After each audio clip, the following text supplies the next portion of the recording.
यहाँ पर शिष्य का कहना है कि भगवान, यदि आत्मद्रव्य और कर्मद्रव्य का आध्यात्म योग के बल से वंदना होना बतलाया जाता है, तो फिर किस प्रकार से इन दोनों में आत्मा और कर्म रूप उद्गल द्रव्यों में परस्पर एक दूसरे के प्रदेशों में मिल जानी रूप बंध होगा, क्योंकि बंध अभाव तो बंध पूर्वक ही होगा। जब कहीं बंध है तब तो बंध रुकेगा। तो आप कह रहे हैं कि इस प्रकार की कंडीशन से आत्मा का चिंतन करने से उन कर्मों का आश्रय रुक जाएगा। तो शिष्य पूछता है कि भगवान, जब इस स्थिति में कर्म रुकता है तो मुझे ये बतलाइए कि कर्म बंधता कैसे है, और बंध का प्रतिपक्षी संपूर्ण कर्मों की विमुक्त अवस्था रूप मोक्ष भी जीव को कैसे बन सकेगा, जो कि अविच्छिन्न अविनाशी सुख का कारण होने से योगियों के द्वारा प्रार्थनीय हुआ करता है। तब आचार्य कहते हैं, प्रश्न क्या है, भगवान बंध कैसे होता है?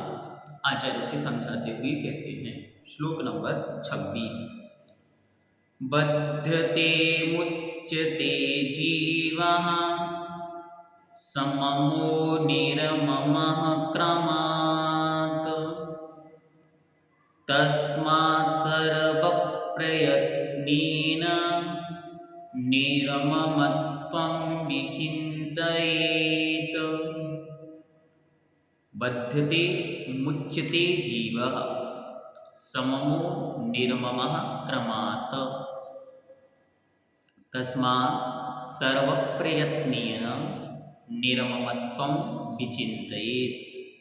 सममः ममत्व भाव सहित, मम मम मतलब ममत्व, मेरा है, ऐसे परिणाम से युक्त, निर्ममः ममता रहित, जीवा जीव, क्रमात् क्रम से, कर्मों से, बद्धते बंधता है, तथा मुच्यते छूटता है, जीव सममः अर्थात ममत्व सहित परिणामों से बंधता है, और निर्ममत्व अर्थात ममत्व रहित परिणामों से छूटता है। तस्मात् इस कारण सर्वप्रयत्नेन सर्व प्रयत्न से निर्ममत्व को विचिन्तयेत् ध्यायें, अर्थात निर्ममत्व का चिंतन करें। संसारी जीव राग द्वेष परिणामों के कारण कर्मबंध से बंधकर संसार में भ्रमण करता है। वह राग द्वेष जीव को पर पदार्थों के साथ ये मेरा है ऐसी भावना करने से होते हैं।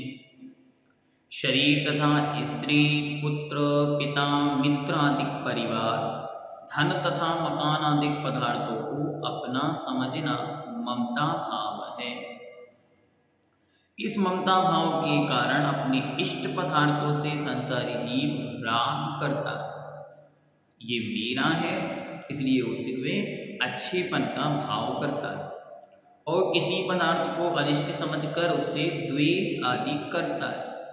इन दुर्भावों से उसके कर्म बंधते रहते हैं। जब आत्मा अपने स्वरूप को समझकर अपने को अन्य पदार्थों से भिन्न अनुभव करने लगता है, तब उसकी किसी पर पदार्थ से ममता नहीं रहती।